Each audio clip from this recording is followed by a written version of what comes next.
आजच्या कार्यक्रमामध्ये सर्वांचं स्वागत आहे. आणि आज आपल्यातल्या सगळ्यात ज्येष्ठ माताजी, आपल्या सगळ्यांच्या प्रिय स्मिता गुजर महाराजांच्या चरित्रावरती आज आपल्याला त्यातील सुंदर सुंदर दाखले देऊन त्यांचा क्लास देणार आहे.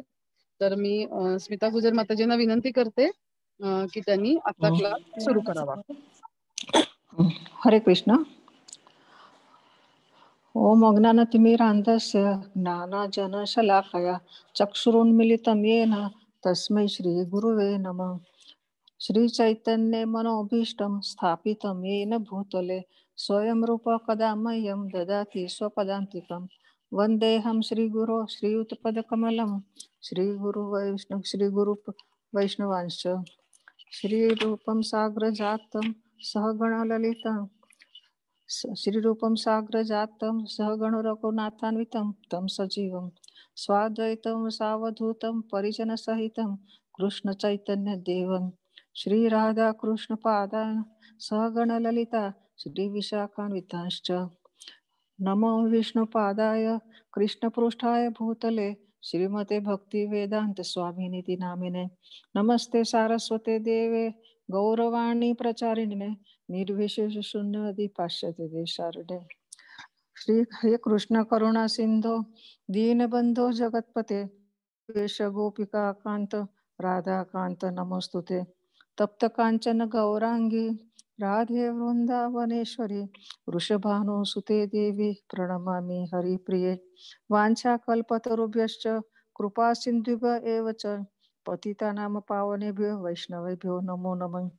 जय श्री कृष्ण चैतन्य प्रभु नित्यानंद श्री अद्वैत गदाधर श्रीवासादि गौर भक्तवृंद.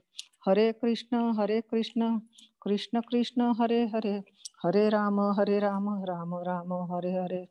हरे कृष्ण. बारामती वैष्णव समिती उपस्थित मातांजीच्या सर्वांचे स्वागत आहे. बारामती वैष्णव समितीतर्फे आज मला जे इथे अमरीश महाराजांवर जे चरित्राबद्दल जे मला संधी दिली त्याबद्दल मी बारामती वैष्णवीचा आभार मानते समितीचा. तसेच माझ्या सहकार्य करणारे वरिष्ठ प्रभूजी तथा अनंत गोपी माताजी, निलिमा पेंढारकर माताजी, नित्यसखी माताजी, पवित्र लीला माताजी, आणखीन माताजी आहे त्या सगळ्यांचं मी आभार मानते. आज मी आजचा विषय आहे अमरीश महाराजांचे श्रेष्ठ चरित्र. अमरीश महाराज म्हणजे कोण होते ते सुद्धा आपण आता बघू. नाभक पुत्र होते त्या आणि त्यांचं इतके महान भक्त होते की त्यांना इतके सतत ह्याच्यात लीन राहत होते भक्तीमध्ये. आणि त्याच्यामुळे त्यांना इतके महान भक्त होताना सुद्धा त्यांना कुठल्याही ब्राह्मणाचा शाप स्पर्श करू शकत होते. हे इतके ते महान होते. म्हणजे आता हे कथा नैमिषारण्याची तिकडे श्री सुखदेव गोस्वामी परीक्षित महाराजांना सांगत आहे. जेव्हा त्यांचे 7 दिवसांनंतर मृत्यू होणार तेव्हा त्या कथा असते. त्यावेळेस ह्याच्यात अमरीश महाराजांचा उल्लेख आला. तर त्यानंतर परीक्षित महाराजांना जाणण्याची फार इच्छा झाली की असे कोण होते, कसे महान भक्त होते, त्याबद्दल आम्हाला जाणायचं विस्तृतपणे. तर आपण आम्हाला त्याच्याबद्दल सांगावं. तेव्हा ते त्यांची विनंती मान्य करून सुखदेव गोस्वामी त्यांना सांगत आहे. अमरीश महाराज भगवंताचे महान भक्त होते. ते सप्तद्वीपचे संपूर्ण पृथ्वीचे चक्रवर्ती राजा होते. अखंड अमर्याद संपत्तीचे स्वामी होते. एवढी संपत्ती व चक्रवर्ती सम्राट असून सुद्धा ते सगळ्यांना स्वच्छ तुच्छ सर्व तुच्छ मानत होते. कारण की स्वप्नातील ऐश्वर्याप्रमाणे हे सगळं आहे. त्यांचा कधीतरी नाश होईल व ऐश्वर्य क्षण भंगूर आहे हे ते जाणून होते. तर अभक्त मात्र अशा सुखाला सर्वस्व मानून तो आत्मसाक्षात्कारापासून वंचित राहते. अशामुळे त्या अमरीश महाराज ह्या सगळ्या ऐश्वर्याला आणि त्यांच्या संपत्तीला एक मातीच्या ढेकळाप्रमाणे मानत होते.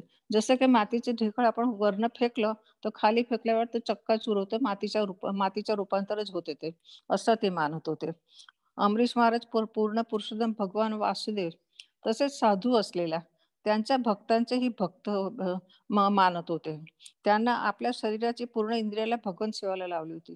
अमरीश महाराज नवविधा भक्ती करीत होते. हे नवविधा भक्ती काय आहे ते आपण पाहू आता.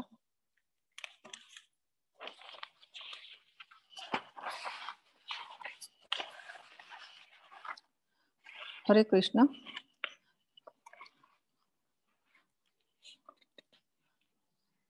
3 श्लोक आहे. सवै मनः कृष्ण पदारविंदयो वर्चांसी वैकुंठ गुणानुवर्णने करो हरे मंदिर मार्जनादिषु श्रुतिं चकारच्युत सत्कथोदये मुकुंद लिंगालय दर्शने द्रौष तद्भृत्य गात्र स्पर्शे अंग संगमं घ्राणं च तत्पाद सरोज सौरभे श्रीमत् तुलस्या रसनां तदर्पिते पादो हरे क्षेत्र पदानुसर्पणे शिरो ऋषिकेश पदाभिवंदने कामं च दास्य च न तु काम काम्यया यथोत्तम श्लोक जनाश्रया रतिः. अशा रीतीने त्या नवविधा भक्ती करत होते. आता ते कसे त्यांच्या इंद्रियाला कसं त्यांनी लावलेलं हे होतं. तर श्रवणम कीर्तनम विष्णू स्मरणम पाद सेवनम अर्चनम वंदनम दास्यम सख्यम आत्मनिवेदन हे असे त्यांचे नवविधा भक्ती होती. महाराज अमरीशाने भगवान श्रीकृष्णाच्या चरणा कमलावर ध्यान करण्यात नेहमी आपली इंद्रिय व मन समर्पित केलं होते. आता त्यांची आपण ह्याचे काय त्यांनी आपल्या पूर्ण शरीराला त्यांच्या इंद्रियासहित तन मन अर्पण केलं, भगवंताला अर्पण केलं होतं. श्रवण म्हणजे कुठेही करू शकतो आपण. जसे कानाने श्रवण करतो, कानाने आपण श्रवण करतो ते भगवंताची लीला श्रवण करण्यासाठी आपण श्रवण करतो. कीर्तन म्हणजे आपण हरे कृष्ण कृष्ण कृष्ण हरे हरे हरे राम राम राम हरे हरे हे कीर्तन आणि कीर्तनद्वारा ते परमेश्वरचे गुणगान गात होते. भगवंताकडे अनंत गुणांचा साठा आहे. त्या साठ्या भरले विपुल आहे. भगवंत कृपाळू आहे. भगवंताचे रूप आकर्षक आहे. भगवंताचे कारुण्य, दया, भक्त वात्सल्य, भगवंत आपल्या भक्तांची काळजी पण घेतात. जसे की पांडवांची त्यांनी सतत नेहमी शेवटपर्यंत काळजी घेतली होती. असे अनंत गुणाने भगवंत युक्त आहे. सख्य मित्रत्वाचे नाते त्यात देवाणघेवाण असते. उदाहरण उद्धव आणि श्रीकृष्ण आणि अर्जुन. स्मरण म्हणजे आठवण करणे. अर्चनम म्हणजे अर्चविग्रहाची पूजा करणे, हाताने साजशृंगार करणे, हाताने मंदिर मार्जन करणे, भोग बनवणे, नवीन वस्त्र निर्माण करणे, तसं भोग अर्पण करणे. वंदनम म्हणजे विग्रहाला मनापासून भगवंताच्या चरण कमलाला वंदन करणे, आपल्या मनासहित मनासहित. पादसेवन पायी तीर्थयात्रा केल्या त्याने, अनंत तीर्थयात्रा केल्या पायी. तसेच घ्राणेंद्रिय भगवंता चरण कमळाच्या वाहिलेला तुळशी दलाचा त्यांनी सुगंध घेण्यात घालवले. नेत्र भगवान मुकुंदांचे दिव्य धामाचे मंदिराचे तसे श्री मूर्तीचे दर्शन करण्यात केले. शरीर भगवंताला स्पर्श करण्यात. घ्राणेंद्रिय भगवंताचे चरण कमळ अर्पण केलेला तुलसी दलाचा सुगंध घेण्यात संलग्न केले. रसना भगवंताचा प्रसाद आस्वादन करण्यात संलग्न केले. मस्तकाने भगवंताच्या चरण कमळांना प्रणाम केला आणि आपल्या सर्व इच्छा भगवंताच्या सेवा करण्यात पूर्ण केल्या. अशा रीतीने त्यांनी आपले शेवट आत्मनिवेदन म्हणजे स्वतःला आत्मनिवेदन म्हणजे शेवटी त्यांनी आपलं शरीराच्या इंद्रियासहित समर्पित केलं भगवंताला. अमरीश महाराजांची भक्ती शुद्ध असल्यामुळे त्या वाळवंटात सुद्धा धान्य उत्पन्न करू शकत होते. जसे की सरस्वती नदीच्या काठी जिथे वाहते त्या वाळवंटातील त्या अश्वमेध यज्ञ करून यज्ञेश्वर पूर्ण पुरुषोत्तम भगवंतांना संतुष्ट केले. भगवंत भक्तांचे रक्षण करते. प्रजेला भक्तीत आणले प्रजेला सुखी केले. आपले कर्म भगवंताचे भक्त भक्तांना म्हणजे आपलं मन ह्याच्यावर असल्यानंतर त्यांना आपल्या स्वतःच्या रक्षणाचं ध्यान उरत नाही. तेव्हा भगवंतच भक्ताचे रक्षण करतात. तेव्हा त्यांना स्वतःच्या रक्षणाची काळजी करण्याची जरूर नसते. आणि त्यांनी आपल्या प्रजेला सुद्धा भक्तीत आणले होते. आपल्या प्रजेला भक्तिपरायण केलं होतं. त्यांना आपलं दैनंदिन राजाचे जे कर्तव्य होते ते करत होते. त्याबरोबर प्रजेला पण त्यांनी भक्तिपरायण केलं आणि त्यानंतर त्यांनी भक्तांना उत्तम श्लोक म्हणून म्हणणं शिकवले आणि ते प्रजा पण सुद्धा त्यात सुखी होती आणि त्यांना कुठल्या गोष्टीची कामना नव्हती. आपले कर्म सगळे भगवंतानं समर्पित केलेत व शासन केले. भक्तांना धनाची काळजी नसते. जर अभक्तांना धनाची सतत काळजी असते. धन असलं तर भक्त आपलं अ, अ, भक्ती करू शकणार नाही. म्हणून त्याने आपल्या धनाची काळजी नसते. त्यांना धन असलं काय ना नसलं काय त्याचं काही हे जरूर वाटत नाही. आणि हे सगळं करताना तुम्हाला आध्यात्मिक गुरूंच्या प्रशिक्षणाखाली भक्तीचे मार्गदर्शन घ्यावे लागते आणि अमरीश महाराजांच्या पदचिन्हाचे अनुगमन करावे. निश्चितपणे ब्राह्मणांचा त्यांनी सल्ला घेतला, जे परमेश्वराने विश्वासू भक्त होते आणि अशा प्रकारे त्यांनी पृथ्वीवर कोणती अडचण न घेता राज्य केले. हरिबोल. सरस्वती नदी येथे अमरीश महाराजांची भक्ती शुद्ध असल्यामुळे त्या वाळवंटात सुद्धा धान्य उत्पादन करू ज्ञानी योगी जर वैष्णव झाले तर गुरुपदासाठी पात्रता लागते. तरच ते, नाही तर मग त्यांनी जर योगीने हे असेल, योगी ज्ञानी असेल तरी पण जे ते वैष्णव नाही झाले तर त्यांची योग्यता नसते त्यांची गुरुपदासाठी. अमरीश महाराजांनी आपल्या राज्यात स्वतःच मंत्री निवडलेत.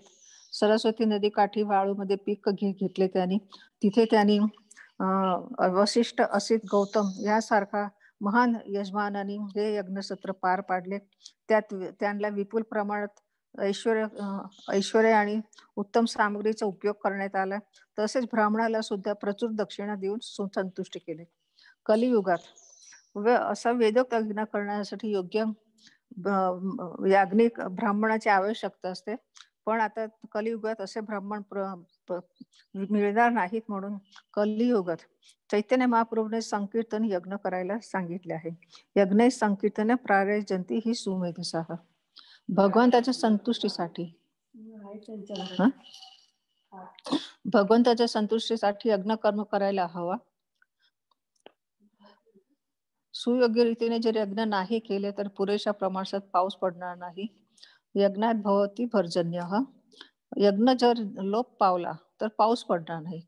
पाऊस कमी पडला तर अन्नधान्य कमी पीक होणार, अन्नधान्याचे पीक कमी होणार व दुष्काळ पडले.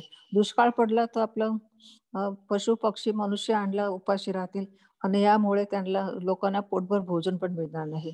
आणि जर अशा रीतीने राजाने म्हणून अश्वमेधासमोर यज्ञ केला, यज्ञकर्मी उपलब्ध करून प्रजेला सुखी करणे राजाचे आज्ञा करते.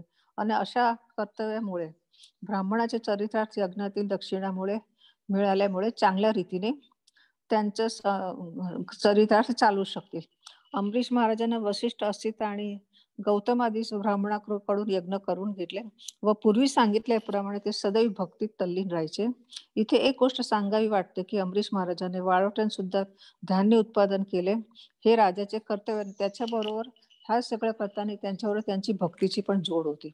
जिथे जिथे आपण काही कार्य करतो, जर भक्तीची जोड असेल तिथे कार्य फार सोपं जातं आपल्याला. त्यात कुठे आपल्याला अडथळा येत नाही. अमरीश महाराजांनी वाळवंटात इतक्या सहजतेने उत्पादन केले तर इतर स्थानातील धान्य उत्पादनाविषयी काय सांगावे. इतर स्थानावरती ह्याच्यापेक्षा दुप्पट पीक येतील. अमरीश महाराजांनी स्वतः मान भगत होते, तसेच त्यांनी आपल्या प्रजेला सुद्धा भक्तीचा प्रचार करून भगवत भक्ती परायण केले होते. त्यांची प्रजा उत्तम श्लोक, भगवंताचे महिमाचे श्रवण कीर्तन करण्यामध्ये सतत मग्न राहत होती. तसेच अमरीश महाराज जसे भगवत भक्ती कुठल्याही कामनाशिवाय करत होते, तसेच प्रजा पण कुठल्याही फळांची अपेक्षा केल्याशिवाय भक्ती करत होते. अमरीश महाराज सतत भगवत सदैव लीन राहत होते. भगवत प्राप्तीसाठी लागणाऱ्या तपश्चर्या त्यांनी केल्या. त्यामुळे त्यांच्या शुद्ध भक्तीमुळे आणि त्यांच्या भक्तीच्या जोड असल्यामुळे अमरीश महाराजांना आपल्या भक्ती त्यांच्या विशुद्ध भक्तीवर प्रसन्न होऊन भगवंतीने त्यांना सद्भक्तांचे रक्षण आणि दुर्जनांचे नाश करणारे आपले सुदर्शन चक्र दिले. त्यामुळे ह्याच्यामुळे त्यांना अशा सुदर्शन चक्रामुळे दिल्यामुळे आपलं भगवंत भक्तांचे रक्षण होऊ शकतो, भक्तांचे रक्षण होतं. त्यामुळे भगवत सेवेच्या आनंद सागरात सदैव निपुण असतो. त्यास्तव भौतिक जगातील कोणताही विपरीत परिस्थितीचे त्याला भय नसते. परमेश्वरी आस्वाद देतात की कौंतेय प्रति जानेहि न मे भक्त प्रणश्यती. हे अर्जुन, तू सर्वत्र घोषणा कर की भगवत भक्तांचा कधीही नाश होत नसतो.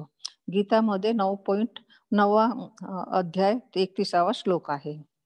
भक्तांच्या रक्षणात श्रीकृष्णांचे सुदर्शन चक्र सदैव तत्पर असते. अभक्तांना या चक्रांचे अतिशय भय वाटते.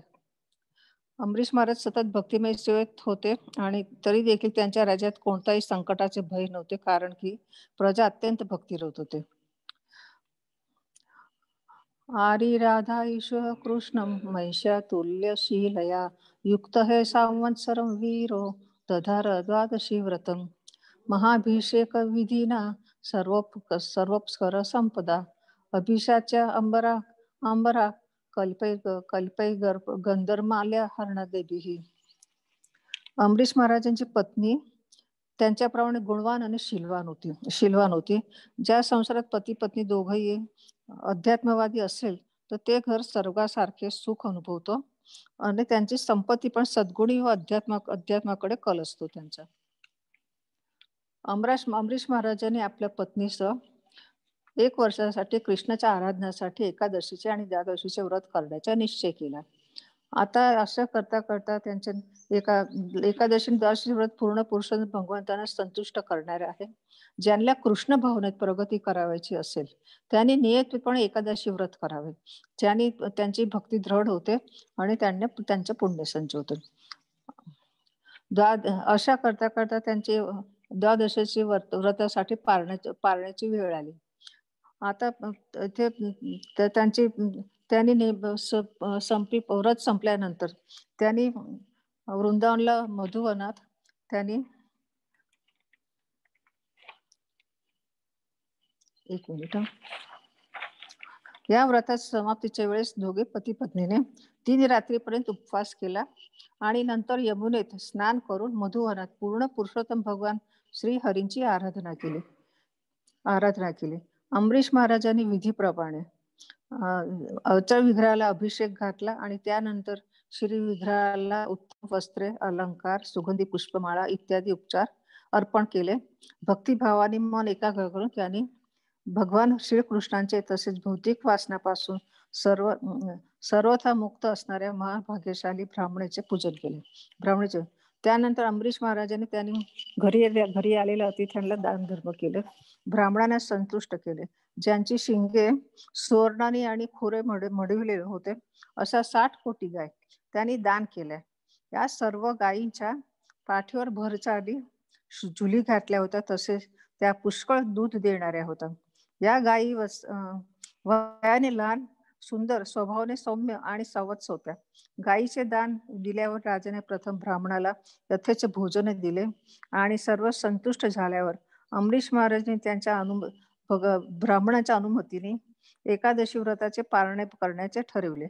त्याच वेळी अतिथीच्या रूपात महर्षी दुर्वासांचे तिथे आगमन झाले. त्या अमरीश महाराजांनी त्यांचे स्वागत केले. त्यांना आसन ग्रहण करायला दिले. त्यांचे विविध प्रकारच्या सामग्रीने पूजा केली आणि त्यांच्या चरणाशी वंदन करून त्यांना भोजन करण्याची विनंती केली. आता दुर्वासा ऋषीने सांगितलं की त्यांनी त्यांची विनंती मान्य केली, पण सांगितले की माझे मध्यान्ह कर्म आटपायचे राहिले, तर मध्यान्ह कर्म आटवण्यासाठी मी अमुन्याच्या तीरावर जातो आणि पवित्र जळात स्नान करून माझे मध्यान्ह आटपून येऊन भोजन करतो. आता इकडे द्वादशीच्या यमुनेच्या पाण्यात पवित्र जळात स्नान करून निराकार म्हणजे ध्यान करू लागले रुद्रासमोर. पण ध्यान करता करता ते इतके मग्न झाले की त्यांना वेळेचे सुद्धा वेळ सुद्धा समजला नाही. आता इकडे द्वादशीचा एकच मुहूर्त, एकच घटका उरली होती. एकच घटका उरला असल्यामुळे तर अंबरीश महाराजांना उपवासाचे पारणे करणे भागच होते. आता अंबरीश महाराज महासंकटात सापडले व संभ्रमात पडले. काय करावे ते समजेना. त्यांनी व्रताचा पाळणा नाही केला तर त्यांचे व्रत भंग होते आणि त्यांनी भोजन केलं तर दुर्वासा मुनींचा अपमान होतोय. आता काय करावं ते समजेना, म्हणून त्यांनी विद्वान ब्राह्मणाकडे परामर्श मागितला की मी आता काय करावं. आता इथे ब्राह्मणांनी सगळ्यांनी एका एका विचाराने सांगितलं की द्वादशीचे पारणे करण्यासाठी आपण दुर्वासा मुनीची वाट पाहायची नाही. वाट पाहिली तर आपल्या व्रताचा भंग होईल. तेव्हा ब्राह्मणांनी त्याला थोडेसे जळ प्राशन करायला सांगितले. अशाने काय होते, पाणी प्यायल्याने व्रताचे सांगता करण्यास सांगितले, ज्यामुळे जळ प्यायलं तर काही खाणं होतं, न खाण्यासारखं पण होतं. म्हणजे त्याला काही हे नाही.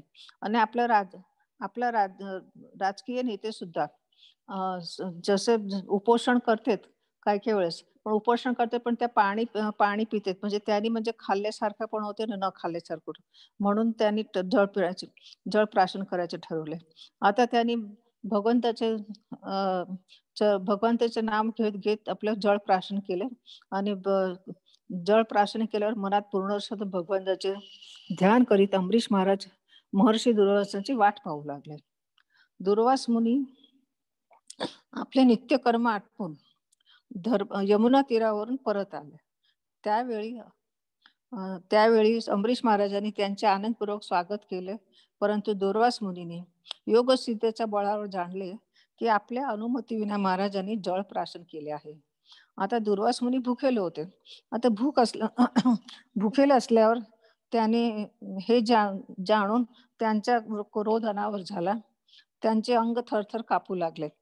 मुख वाकडे करून आणि भुवया उंचावून ते आपल्या समोर हात जोडून उभे असलेला अंबरीश महाराजांना आवेशाने म्हणाले, दुष्ट मनुष्य, तुझे कृत्य पहा. अंबरीश महाराजांना अपशब्द बोलायला लागले. संपत्तीने मदांध झाल्यामुळे स्वतःला तू ईश्वर मानित आहे. तू धर्माचा केवढा मोठा ऱ्हास केला आहे. तुला काही समजतं? तू एवढं संपत्तीमुळे तुला मदांध झालाय तू. त्यामुळे क्रोध आपल्या जटेतून त्याच वेळेत त्याने ह्या दुर्वासा मुनीच्या म्हणण्याला श्री विश्वनाथ ठाकूर काय म्हणतात ते पाहू आपण. दुर्वास मुनीने उच्चारलेल्या या श्लोकाचा अर्थ वेगळाच प्रस्तुत केला आहे. दुर्वास मुनीने अंबरीश राजाला नृशंसे म्हणजे सर्व प्रजा त्यांचे गुणगान का करत होते. नृ म्हणजे नागरिक, संशय म्हणजे अंबरीश राजा.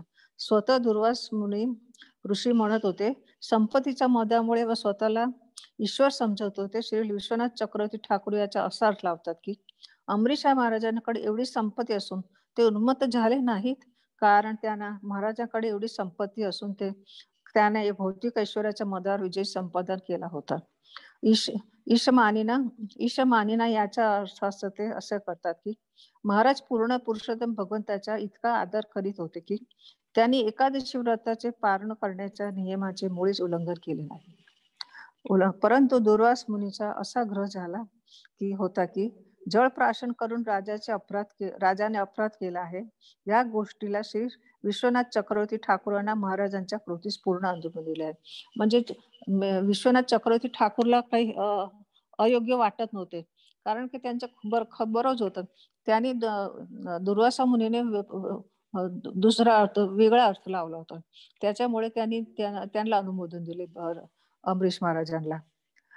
दुर्वासा ऋषीला अत्यंत क्रोध आला आणि त्यांनी आपले तोंड वाकडे केले. थरथर कापू लागले. मुख वाकडे करून भुवया उंचावून त्यांनी आपल्या जटातून एक बट उपटली आणि राजाला दंडित करण्यासाठी तिच्यापासून प्रलयाग्नीप्रमाणे प्रखर एक कृत्या नामक राक्षसी उत्पन्न केली. ती कृष्ण हातात नारायण सर्वेने कुशल बिभ्यती. नारायणचे शुद्धभक्त कोणतेही संकट पाहून भीत नाही. याच संदर्भात प्रल्हाद महाराजांचे उदाहरण देता येईल. ते अवघे 5 वर्षांचे होते. प्रल्हाद महाराजांचे उदाहरण, पित्याने त्यांच्या अनवरी छळ केला होता तरी ते भयभीत झाले नाही. तेव्हा अंबरीश आणि प्रल्हाद महाराजांचे आदर्श डोळ्यासमोर ठेवून जगातील संकटाने तोंड कसे द्यावे हे भक्तांना शिकले पाहिजे. जर आपण आपलं भक्तात लीन असलं आणि तर आपल्या कुठल्या संकट आलं तर आपल्याला भिण्याचे कारण नाही. ते भगवंत आपलं रक्षण करू करतात. कधी कधी अभक्त भक्तांचा छळ करतात, परंतु शुद्ध भक्त पूर्ण पुरुषोत्तम भगवंताच्या कृपेच्या आश्रयाखाली राहून अशा संकटामुळे विचलित होत नाही. ती कृत्य आता हातात त्रिशूळ घेऊन धरणीला कंपित करी अमरीश महाराजांच्या अंगावर धावून गेली, परंतु अमरीश महाराज आपल्या स्थानावरून सुद्धा हलले नाही, किंचितही हलले नाही. त्यांना भगवंतावर इतकी श्रद्धा होती की जरी काही झालं तरी भगवंत माझे रक्षण करतील, म्हणून त्यांनी आपल्या जागेवरून हलले नाही. आणि ते एक सिद्धयोगी आता इथे दुर्वासा मुनीला लागू आहे. एक सिद्धयोगी किती तत्वज्ञानी अथवा कर्मयोगी असला तरी तो परमेश्वराचा शुद्ध भक्त नसल्यामुळे त्याच्यात कोणतेही सद्गुण नसतात. दुर्वास मुनी आणि अमरीश महाराजांच्या द्वंद्वाच्या या घटनेवरून सिद्ध होते की सर्व परिस्थितीत भक्तांचा विजय होत असतो. जे आपले काही भक्त असे ते आपलं द्वेष करते, भक्तांचा त्यांच्या टिंगल करते, तसं करतात, पण त्यांना त्याच्यावरनं घाबरायची जरूर नाही. त्यांचा कधी विनाश होत नाही, उलट त्यांच्यावरच ते सगळं उलटत असतो. म्हणूनच नेहमी आपण कधी आपलं भक्त आहे, जे श्रेष्ठ भक्त आहे, जे आपण भक्ताच्या संगतीत कधी निंदा करावी नाही भक्तांची. आपण ह्याच्यावरून हे आपण शिकवण घ्यायला पाहिजे की कधी भक्तांची निंदा करू नये आपण. आता दुर्वास मुनीने कृत्या राक्षसी अमरीश राजावर त्रिशूळ घेऊन धावले. दुर्वास मुनी राक्षस धावले, पण पुरुषोत्तम भगवानाने आपल्या कृत्याच्या रक्षणात सुदर्शन चक्र अगोदरच नियुक्त केले होते. जसे वनवास संत आपल्याला सर्पाला जाळून टाकतो, त्याप्रमाणे सुदर्शन चक्राने अमरीश महाराजांना धावून आलेल्या कृत्या राक्षसीला भस्मसात केले. जसं सर्पाला आपल्या समोर वणवा पेटल्यानंतर जसे जाळून टाकतो संत आपल्याला, पण त्याच्या त्यावेळेस काही चालत नाही, तसं त्यांनी कृतीला पण सुदर्शनने आपल्या ज्वाळाने त्यांना भस्मसात केलं. पूर्ण पुरुषोत्तम भगवंताला आणि आधीपासून माहितच होतं की आपल्या भक्ताला पुढे असं संकट येणार आहे, म्हणून त्यांनी आपल्या विशुद्ध भक्ताला आधीपासूनच सुदर्शन चक्र दिले होते. भगवंताला माहिती असते की भविष्यात काय घडणार आहे, त्याच्यासाठी त्यांनी आपल्या भक्तासाठी आधीच सगळ्या सोयी करून ठेवते त्यांनी, म्हणून ते आधीपासूनच त्यांच्याकडे चक्र दिलं होतं. हे एक मोठं लक्षात घेण्यासारखी गोष्ट आहे. भगवंतानी पुढच्या गोष्टीचा विचार न करता भक्ती करावी, हे ह्याच्यावरनं शिकण्यासारखं आहे. कौंतेय प्रतिजानी न मे भक्त प्रणश्यती. एखाद्याची भक्तिमय सेवा आरंभ होताच त्याला पूर्ण पुरुषोत्तम भगवंत संरक्षण लाभते. याची पुष्टी भगवद्गीतेत 18.66 मध्ये दिली आहे. अहम तम सर्व पापेभ्य मोक्षयिष्यामि या भगवद वचनाने होते. शुद्ध भक्ताला म्हणून ते अर्जुनला सांगते की भगवंताच्या भक्तांनी आधी भ्यायची जरूरच नाहीये, कारण नेहमी त्यांचे पूर्ण पुरुषोत्तम भगवान संरक्षण करते. आणि त्यांना आपल्या भगवंताची भक्तीमध्ये लीन असताना आपला संरक्षणाची त्यांना कल्पना पण नसते, म्हणून भगवंत सतत त्यांच्या बरोबर असते.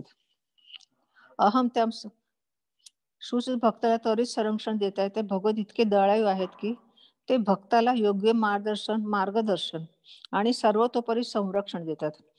भगवत इतके दयाळू आहेत की ते भक्ताला योग्य मार्गदर्शन करतात. जसे त्यांच्यावर भगवंताच्या हृदयात जसं आपलं भक्त असतो तसंच भक्तांच्या हृदयात भगवंत असतात. म्हणजे ते भगवंत पण त्यांना प्रेरणा देत असतात भक्ताला सुद्धा, की तू असं त्याला मार्गदर्शन करतात.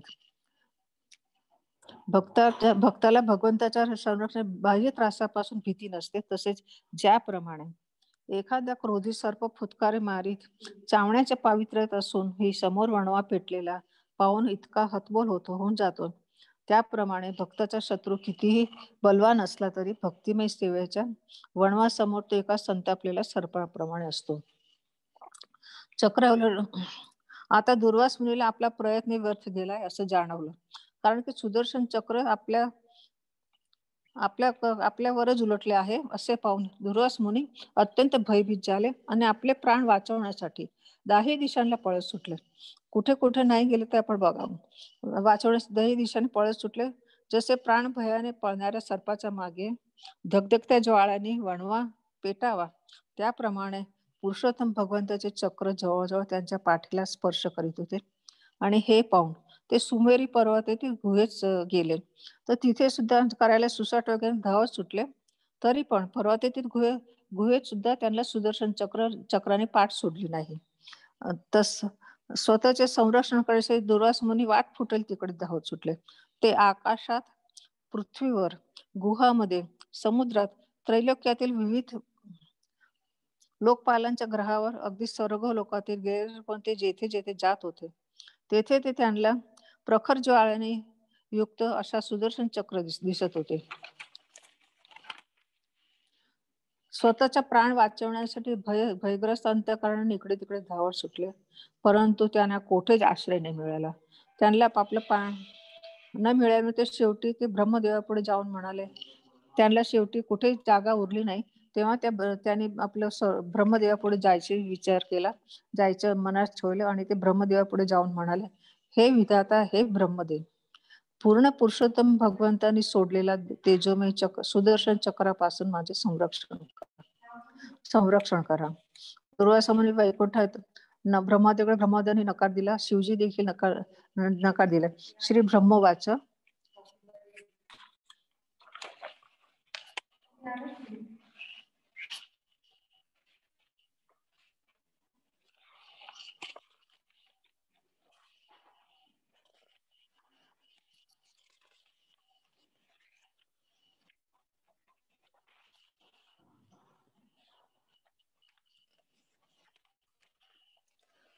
आता ब्रह्म सुद्धा त्यांच्या सांगायला लागले.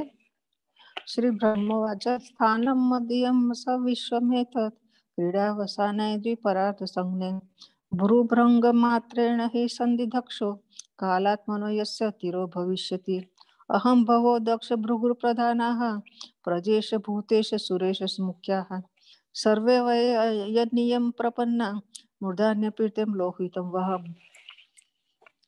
अशा प्रमाणे ब्रह्म सांगायला लागले. तेव्हा ब्रह्मदेव म्हणाले की हे पूर्ण पुरुषोत्तम भगवान इतके सामर्थ्यशाली आहेत की आम्ही त्यांच्या ह्याच्या खाली आहोत, आम्ही त्यांना अधीन आहोत. तेव्हा त्यांचे इतकं म्हणजे भगवान जेव्हा या सृष्टीरूपी लीलेचे संवरण करण्यात येते तेव्हा त्या आमचे संपूर्ण ब्रह्मांड सुद्धा नष्ट करीत असतात. इतकी त्यांची हे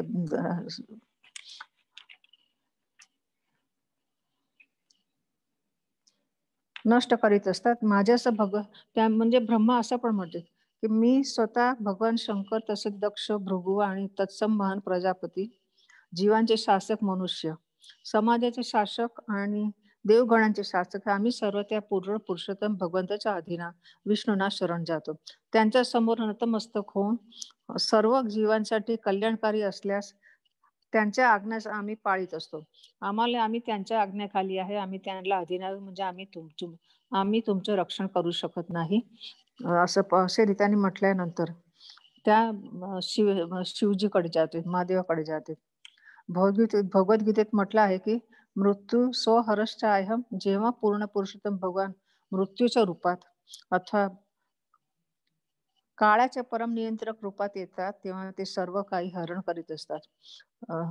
याचा अर्थ असा की आपल्या जवळ असलेले सर्व ऐश्वर्य, मान, सन्मान आणि इतर सर्व काही परमेश्वराने काहीतरी हेतूसाठी दिले आहे, पण ते जे आपण त्याचे दुरुपयोग केला तर परमेश्वर आपले सगळं या मान, सन्मान, आपले धन वगैरे सगळं हरण करत असतात.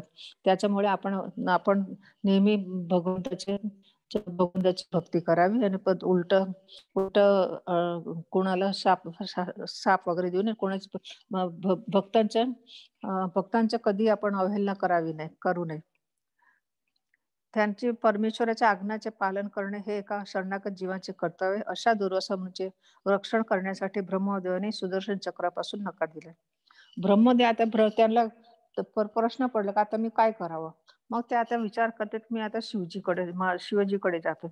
ब्रह्मदेवाने नकार दिल्यामुळे सुदर्शन चक्रापासून त्रस्त झालेले दुर्वास मुनी कैलासवासी भगवान शिवांच्याकडे गेले. शिवाने देखील ब्रह्माने सांगितल्याप्रमाणेच नकार दिला. त्या म्हणले, पूर्ण पुरुषांत भगवानच्या सुदर्शन चक्राच्या सामर्थ्यशाली मी स्पर्धा करू शकत नाही. सुदर्शन चक्र इतकं पॉवरफुल आहे की मी त्यांची स्पर्धा करू शकत नाही. या भौतिक जगात अनंत ब्रह्मांड आहेत आणि भगवान शिव आणि इतर देवता सुद्धा अनंत आहेत. पण ते सगळे भगवंताच्या अधीन आहेत. तर आम्ही तुम्हाला काही मदत करू शकत नाही. भगवान शंकर सनत कुमार तेव्हा शंकर म्हणतात, मी सनत कुमार नारद ब्रह्मदेव कपिल देव होती पुत्र, अपांतरम म्हणजे व्यास मुनी, देवल यमराज आसुरी आणि मरीची, प्रमुख अन्य सिद्ध पुरुष, तो वर्तमान आणि भविष्य जाणतो. आम्ही पण परमेश्वराचे मायेने आवृत असल्यामुळे त्या मायेचे विस्तार किती आहे ते आम्ही जाणू शकत नाही. कारण हे सुदर्शन चक्र आम्हालाही असह्य आहे. म्हणून आम्ही इतके देवता आम्ही तुमची काही मदत करू शकत नाही. तुम्ही भगवान विष्णूकडे जा, ते निश्चितच दया दाखवून तुमचे मंगल करतील आणि तुम्हाला जीवनदान देतील. भगवान शंकराकडे जाऊन पदरी निराश आल्यामुळे लगेच दुर्वासा मुनी वैकुंठ धामात गेले. तेथे पूर्ण पुरुषोत्तम भगवान लक्ष्मी देवी सहित वास्तव्य करतात. सुदर्शन चक्राच्या अग्नीमुळे होरपळून गेलेल्या दुर्वास मुनीने भगवान नारायणाच्या चरणी लोटांगण घातले. थरथर कापत ते प्रार्थना करू लागले, हे अच्युत, हे अनंत, हे विश्वभावन, तुम्हीच सर्व भक्तांचे इप्सित आहात. मी मोठा अपराधी आहे, माझे रक्षण करा. तुम्ही काही करू शकता. तुमच्या दिव्य नामाचे उच्चारण करताच पापी नरकगामी जीव देखील मुक्त होतो.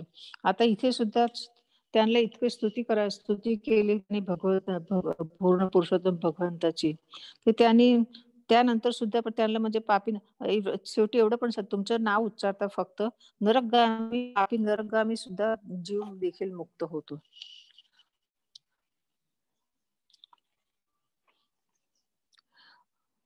श्री भगवान उवाच, अहम भक्त पराधीन, पूर्ण पुरुषोत्तम भगवत दुर्वास मुनींना म्हणाले, मी पूर्णपणे भक्तांच्या अधीन आहे. मी भक्तांच्या अधीन असल्यामुळे मी किंचित स्वतंत्र नाही. मी फक्त त्यांच्या हृदयात स्थित असतो. माझे भक्त भक्तीचे मग्न असतात. भगवंत मात्र आपल्या भक्तांच्या नियंत्रणाखाली का असतात बरे? कारण भक्ती अन्याभिलाषता शून्य, ज्ञानम कर्माद्य अनावृतम, आनुकूल्येन कृष्णानु शीलनम भक्ती रुत्तम. भगवत भक्त पूर्ण पुरुष भगवानचे सतत चिंतन कसे होईल, त्याची सर्वोत्तम रीतीने सेवा कशी करतील ही इच्छा मनात असते. भक्तांच्या अशा योग्यतेमुळे भगवंत आपल्या भक्ताविषयी अत्यंत अनुकूल असतात. भगवंत केवळ भक्ताविषयी नव्हे, भक्तांच्या भक्तीविषयी सुद्धा अनुकूल असतात. श्री नरोत्तमदास ठाकूर म्हणतात, छाडिया वैष्णव सेवा विस्तार पाये छे केबा.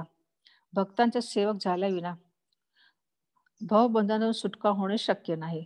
म्हणून चैत्य प्रभूने आपली ओळख गोपाल भर्तृ पद कमलयो दास दासानु दास अशी अक्कली आहे. म्हणजे श्रीकृष्णांची प्रत्यक्ष दास होण्याऐवजी आपण त्यांचे दास व्हावे, आपण कृष्णदासाचे पण सेवक व्हावेत असे ते सांगतात. ब्रह्मदेव नारद व्यासदेव आणि सुखदेव गोस्वामी हे प्रत्येक कृष्णदास आहेत. जो ब्रह्मदेव नारद व्यासदेव आणि सुखदेव यांचे सेवक असलेल्या 6 गोस्वामीचा दास होतो, तो भक्तीत अधिक दृढ समजला जातो. श्री विश्वनाथ चक्रवर्ती ठाकूर म्हणतात की यस्य प्रसादाद भगवत प्रसाद. जो प्रामाणिकपणे आध्यात्मिक गुरूची सेवा करतो त्या भक्तावर श्रीकृष्णांची निश्चित कृपा होते. विष्णू भक्तांच्या आदेश पाळणे हे पूर्ण पुरुषोत्तम भगवंताच्या प्रत्यक्ष आदेशांचे पालन करणे अधिक मौल्यवान आहे. पूर्ण पुरुषोत्तम सर्वथा स्वतंत्र असूनही आपल्या आनंदासाठी भक्तांच्या सहकार्याची आवश्यकता असते. वृंदावन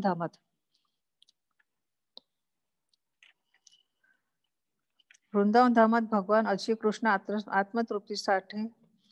आत्मतृप्ती असून सुद्धा त्यांना गोप सखा आणि गोपीचे सहकार्य लाभते. भगवंताला आपलं जरी किती दिव्य आनंद असला तरी त्यांना आपल्यासाठी आपल्या आनंदासाठी वृंदावन धामात गोप सखा आणि गोपींची पण आवश्यकता असते. तसेच त्यांना विशुद्ध भक्त पुरुषोत्तम भगवंतांना आनंद वृद्धिकन करू शकणारे विशुद्ध भक्त खूपच प्रिय असते. जे त्यांना त्यांच्या स्वतःच्या आनंदासाठी त्यांना भगवंत अत्यंत प्रिय असते. त्याच्यासाठी ते भगवंताचे नेहमी जवळ असते. पूर्ण पुरुषोत्तम भगवंतांना भक्तांची संगत अत्यंत प्रिय असते. एवढेच नाही तर भगवंत अनंत असल्यामुळे त्यांना आपल्या भक्तांची संख्या अमर्यादित वाढवण्याची इच्छा असते. भगवंताला सुद्धा जसे भगवंत अनंत अवतार घेते त्याप्रमाणे त्यांना सुद्धा आपल्या भक्तांचा विस्तार वाढवण्याची त्यांना इच्छा असते. आणि म्हणून भगवंत अवतरित होत असताना बंडखोर अभक्तांना आणि बंडखोर जीवात्म्यांना परत भगवत धामात घेण्यासाठी प्रवृत्त करतात, भक्तीचा मार्ग दाखवितात व शरणागती स्वीकारण्याची विनंती करतात.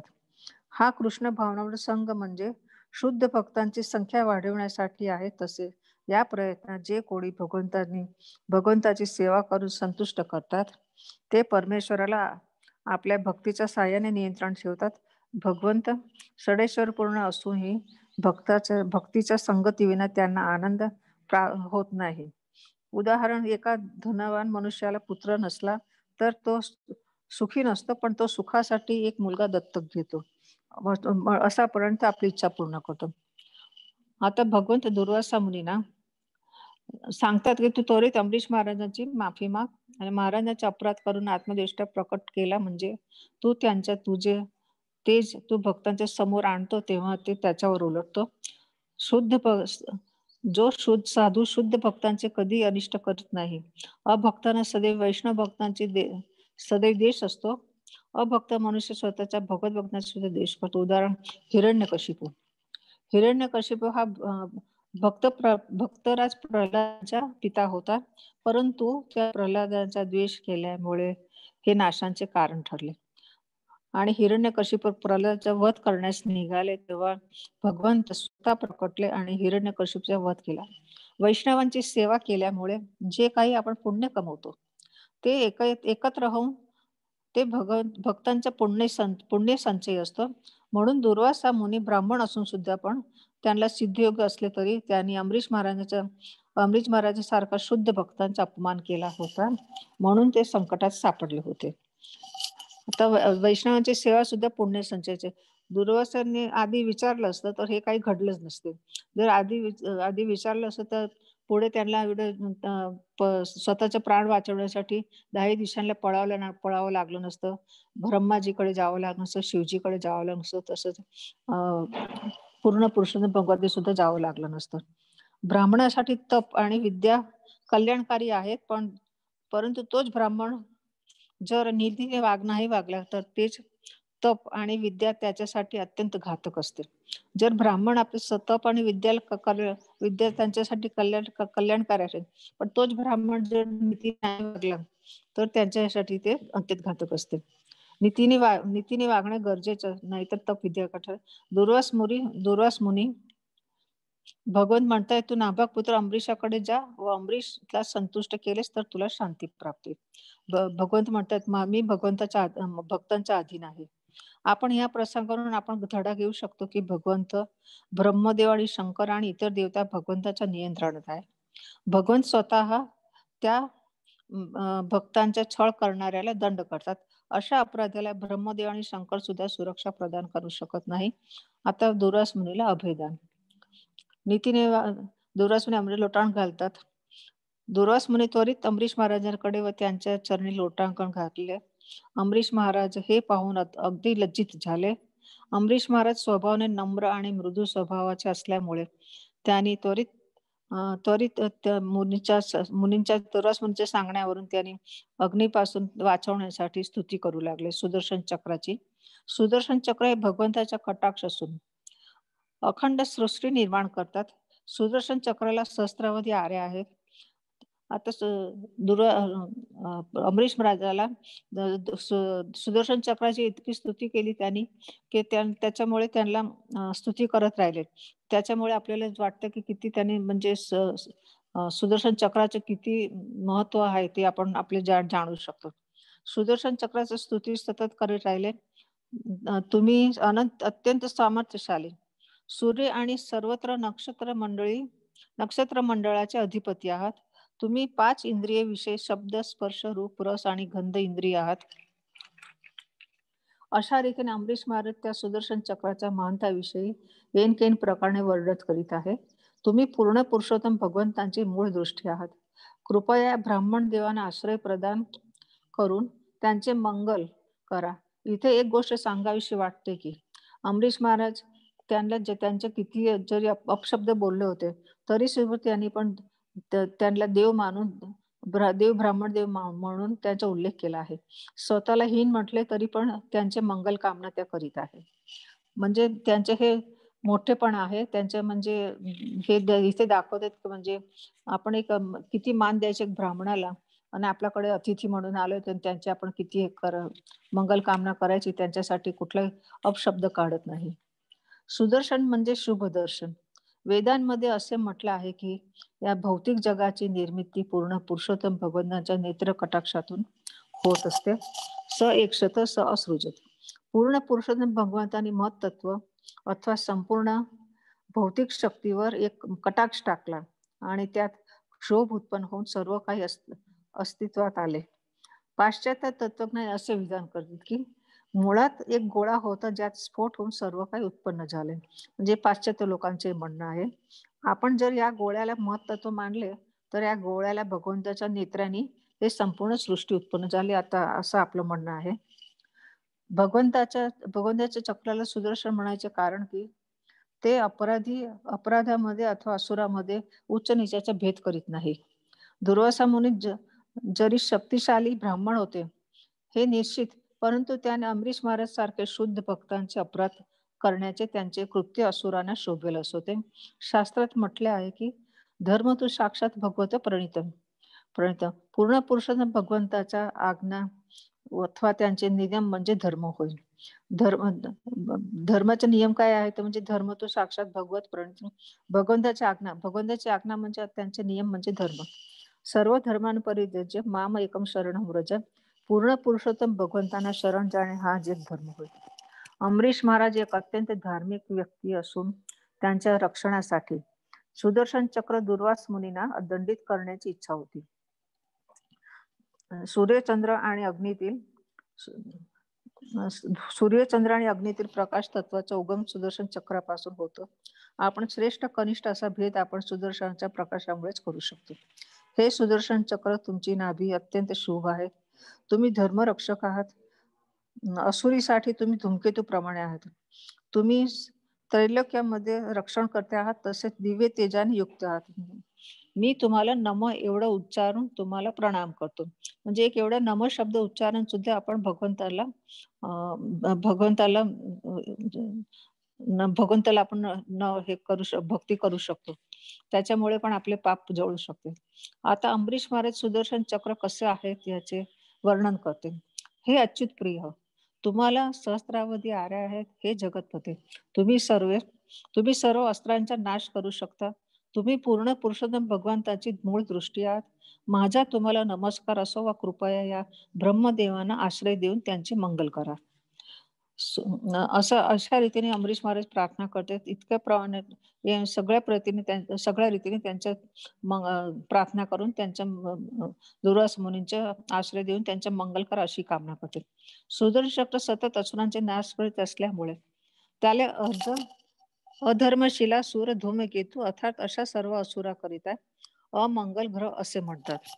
तुमच्या तेजानुश्रेष्ठ असे काहीच नाही. सर्व प्रकार अप्रकट स्थूल सूक्ष्म श्रेष्ठ कनिष्ठ ही तुमची विविध रूपे असून तुमच्या तेजामुळे ते प्रकट होतात.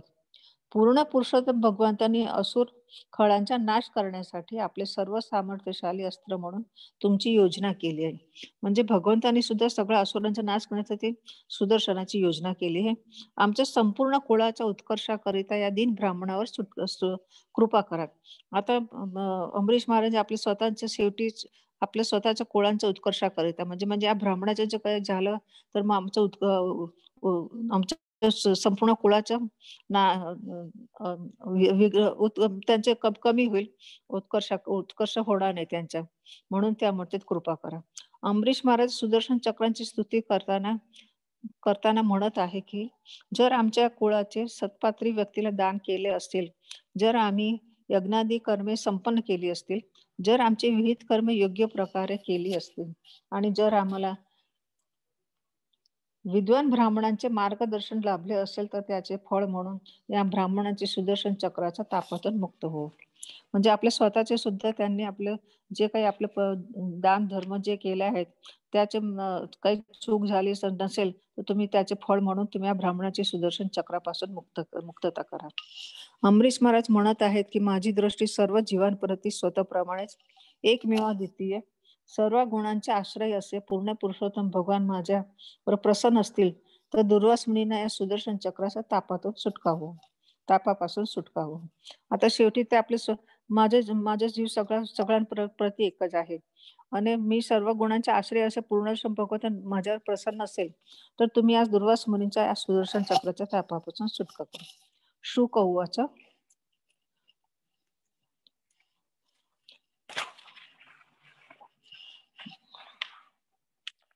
शुक उवाच इति संस्तत्वतो राग्नो विष्णु चक्र सुदर्शनम अशाम्यत सर्वतो विप्रम पदहत राज्य आचया. श्री सुखदेव गोस्वामी म्हणाले, आता त्यांनी सगळे एवढे त्यांची अंबरीश महाराजांची प्रार्थना झाल्यावर त्यांनी सांगितलं, आता सुखदेव गोस्वामी म्हणतात तिथे सुदर्शन चक्र शांत झाले. याप्रमाणे त्यांनी स्तुती केली आणि याचना सहन केल्यावर दुर्वास मुनींना चहूकडून जाळण्यात ते सुदर्शन चक्र शांत झाले. सुदर्शन चक्राच्या तापातून मुक्त झाल्यामुळे दुर्वास मुनींना समाधान आणि शांतता लाभली व अंबरीश महाराजांच्या सद्गुणांची स्तुती केली व त्यांनी त्यांच्यावर आशीर्वादांचा वर्षाव केला. आता स्वतःचा जीव वाचल्यानंतर दुर्वास मुनी त्यांना किती आशीर्वाद देते ते आपण पाहू. दुर्वासा उवाच अहो अनंत दासानां महत्व दृष्टम मध्यमे कृतागसोपि यदराजन मंगलानि समीहसे. दुर्वास मुनी म्हणाले, हे राजा, अहो अनंत दासानां महत्वम दृष्ट मध्यमे कृतागसोपि यदराजन मंगलानि समीहसे. दुर्वास मुनी म्हणाले, हे राजा, आज मला पुरुषोत्तम भगवंताच्या भक्तांच्या महात्म्याचे श्रेष्ठत्व समजले, कारण मी तुझा अपराधी असूनही तू माझ्या कल्याणात प्रार्थना केलीस. म्हणजे अंबरीश महाराजांनी असं मनात धरलंच नाही की त्यांनी माझा अपराध केला होता आणि मी त्यांना कशासाठी त्यांना कल्याणासाठी प्रार्थना करा, पण ते त्यांच्या मनात काहीच नव्हते. पण आपला अंगणी जे ब्राह्मण आले त्यांना काही होऊ नये म्हणून त्यांनी प्रार्थना करते. दुर्वास मुनी पण एनकेन प्रकारे अंबरीश महाराजांची क्षमा याचना करायला लागले. तू इतका दयाळू आहेस की मी तुझ्या ऋणी आहे. अंबरीश महाराजांचे वाटले होते की ते स्नानादी ध्यान वगैरे आटोपून इतक्यात परत येतील, पण असे समजून उपाशी जोते व अंबरीश महाराजांनी त्यांचे चरण धरले व त्यांना सर्व प्रकारे प्रसन्न करून यथेच भोजन वाढले. त्यांना पण असं वाटलं की आता येतील म्हणून ते पण उपाशी होते, म्हणून त्यांनी लागलेच भोजन वाढले. अंबरीश महाराजांचे अत्यंत आदराने मदत पूर्ण करणारे ते उत्तम भोजन करून दुर्वासा मुनी अगदी संतुष्ट झाले. यामुळे त्या इतकं स्वादिष्ट भोजन करून त्या संतुष्ट झाले आणि इतका मध्ये समय गेला होता व प्रसन्न झाले व त्यांनी राजाला प्रेमाने विनंती केली की कृपया तू देखील आता भोजन कर. व राजाने या सगळ्या गोष्टी होताना आता हे सगळं होताना जसं दुर्वासा मुनी सुदर्शन चक्र लागले त्यानंतर हे सगळं होताना 1 वर्ष लोटले होते. आता 1 वर्षापर्यंत अंबरीश राजाने सुद्धा पाणी त्यावेळेस जे ग्रहण केलं, जलप्राशन केलं होतं तेच. त्यानंतर ते पण तसे 1 वर्षापर्यंत उपाशीच होते. त्याला आणि इथे सुद्धा एक बघावं लागतं की दुर्वासा राजाने 1 वर्ष लोटले होते, तरी पण राजाने पाणी त्यावेळेस प्राशन केले होते व त्यांना दुर्वासा मुनीने अनुमती दिल्या विना दिल्यानंतर त्यांनी भोजन ग्रहण केले.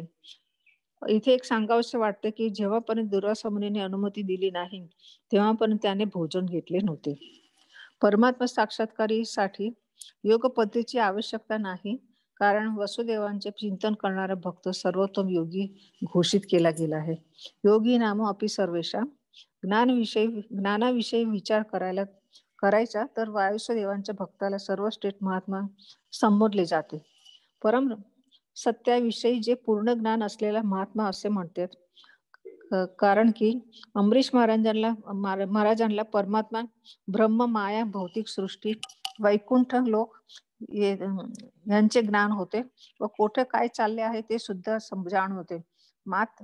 आता इथे प्रबोधन स्वामी म्हणतात की श्री चैतन्य महाप्रभू समान महान व्यक्तींची भक्तिमय सेवा करून जो शुद्ध भक्त झाला आहे त्याला केवळ अथवा निराकार ब्रह्मात विलीन होणे नरकासमान आहे, नरकासमान वाटते.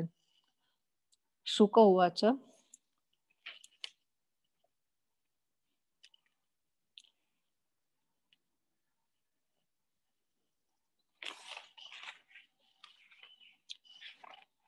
अथा अंबरीश स्तनयेषु राज्यं समानशीलेषु विसृज्यधिर वनं विवेशत्मनि वासुदेवे मनो दध्वस्त गुणप्रवाह. श्री सुखदेव गोस्वामी म्हणाले की भगवत भक्ती उन्नत झालेले अमरीश महाराज आता भौतिक गोष्टीतून विरक्त झाले. त्यांना हे सगळं झाल्यानंतर त्यांचे विरक्त झाले आणि त्यांनी आपली संपत्ती आपल्या पुत्रामध्ये वाटून दिली. गृहस्थाश्रमातून निवृत्त होऊन त्यांनी वानप्रस्थाश्रम स्वीकारला आणि भगवान वासुदेवांचे एकाग्र चित्ताने चिंतन करण्यासाठी ते वनात निघून गेले. अशा प्रकारे ते प्राकृतिक गुण प्रवाहातून मुक्त झाले. शुद्ध भक्त हमेशा जीवनातील कोणत्याही अवस्थेत मुक्तच असतो. श्री रूप गोस्वामी भक्तिरसामृत नामक ग्रंथात असे सांगतात की केवळ परमेश्वराची सेवा करण्याची इच्छा बाळगणारा भक्त जीवनाच्या कोणत्याही अवस्थेत मुक्तच गणला जातो. घरातील कामकाज परमेश्वर भक्ती सेवा केली, प्रयत्न कठोर तपस्या केली, आपल्या संविधानिक कार्याद्वारे नेहमीच ईश्वराच्या सर्वोच्च व्यक्तिमत्वाने संबोधन करीत हळूहळू सर्व भौतिक वासना सोडल्या. घरातील कामकाज, बायका, मुले, मित्र आणि नातेवाईक, उत्कृष्ट हत्ती, सुंदर रथ, गाड्या, घोडे आणि अपार दागदागिने, वस्त्र आणि अविभाज्य तिजोरी यांचा सर्व संबंध सोडला. तात्पुरते आणि भौतिक म्हणून त्यांनी या सर्व विषयी आसक्ती सोडली. श्री रूप गोस्वामी म्हणतात की भक्त सदैव मुक्तच असतो. श्री चक्रवर्ती ठाकूरमध्ये एक अतिशय सुंदर उदाहरण आता इथे नाही, इथे बाकी अजून होते इथे तर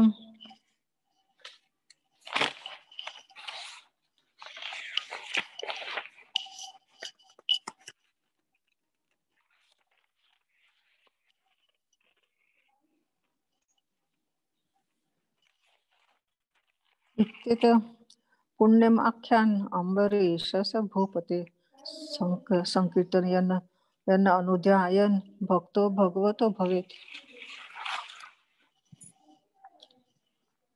हरि बोल. अद्येत पुण्यम आख्यान अंबरीशस्य भूपते संकीर्तन अनुध्यायन भक्तो भगवतो भवेत. हे राजा अमरीश महाराजांच्या या पुण्यप्रद आख्यानांचे कीर्तन अथवा चिंतन केले तर मनुष्य शुद्ध भगवत भक्त होतो. श्री विश्वनाथ चक्रवर्ती ठाकूर या संबंधात एक अतिशय सुंदर उदाहरण प्रस्तुत करतात की ज्याला अधिकाधीन संचित करायची हाव असते तो लक्षाधीश अथवा कोट्याधीश होऊन तृप्त होत नसतो. त्याला काही प्रकारे अधिक देणार असते. भक्ताची देखील अशीच मनोवृत्ती असते. भक्त कधीही तृप्त होऊ नये असे म्हणत नाही की माझ्या सेवेची मर्यादा संपली पण नाही. ती जितकी अधिक सेवा करेल व त्याला सेवेची अधिक गोडी लागते. अमरीश महाराजांनी आपले शरीर व सर्व इंद्रिय सहित मनासहित भगवंताने समर्पित केले होते आणि एवढ्या भक्तीने संतुष्ट न होता ते आपल्या घराचा त्याग करून वनात जाऊन आपले मन पूर्णपणे कृष्णचरणी करायचे होते. भौतिक कर्म करणारा व्यापारी अधिक धन संचय करून अधिकाधिक कर्मबंधनात अडकतो, पण भक्त मात्र प्राकृतिक बंधनातून मुक्त होतो.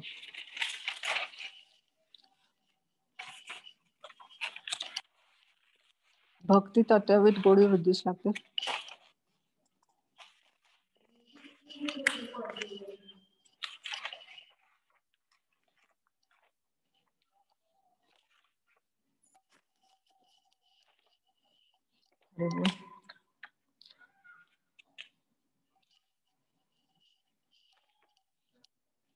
भक्त सेवेत लिहिलं तर भक्ती हवीत गोडीत वृद्धीस लागते. भक्ती जसे जसे भक्तांचं मन भक्तिपरायण होतं तेव्हा त्यांना ते भक्तीची हवीत गोडी लागते. भौतिक गोष्टीतून मन निवृत्त, जसे अमरीश महाराजांनी ह्यानंतर आपलं सगळं संसार सोडला आणि वनप्रस्थान करून त्यांनी तिथे कृष्णचरणी आपलं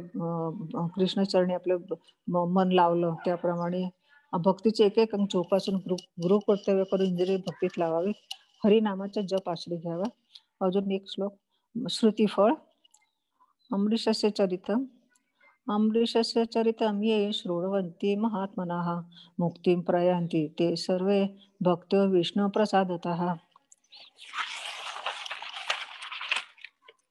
अमरीश महाराजांची कथा श्रवण करणारे साधक भगवत कृपेने निश्चित मुक्त होतात अथवा शीघ्र भक्त होतात. ह्या श्लोकाप्रमाणे जे भगवंत भक्त आहे ते आणखी प्रगती करेल व प्रयास करतील. तसेच ज्यांनी सुरुवात केली नाही त्यांनी भगवत भक्तीत संलग्न व्हावे.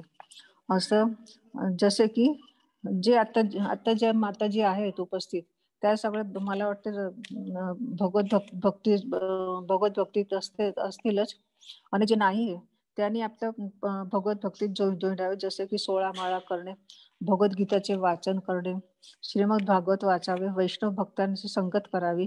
तसेच दर गुरुवारी आपल्या सकाळी जप असतो, समूह जप असतो. त्यानंतर दर शनिवारी लेक्चर असतो, शनिवारी संध्याकाळी 8 ते 9. आणखीन जिथे जिथे आपल्याला सेवा करण्याचे आपल्याला वेळ मिळेल तशी आपण सेवा करावी भगवंताची, आणि शुद्ध भक्तांचा संग करावं.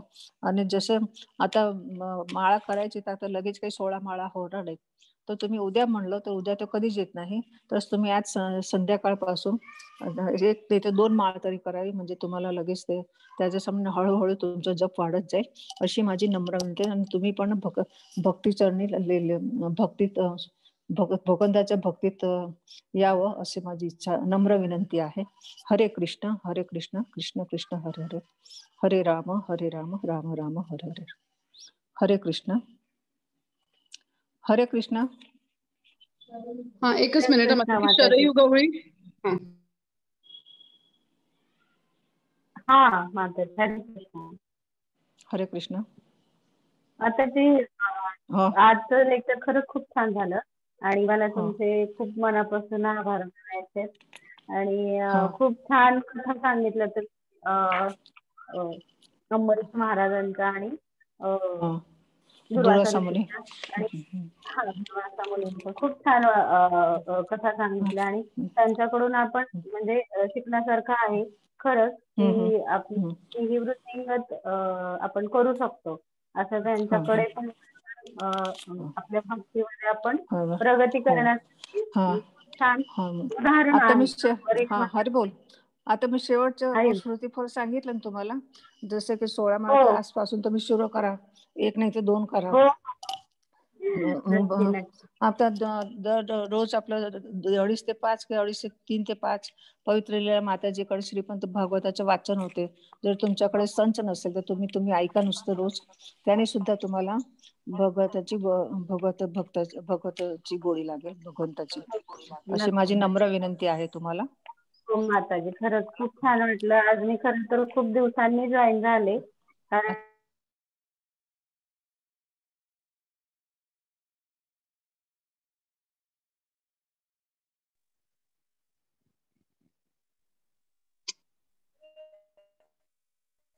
हा माताजी, तुमचं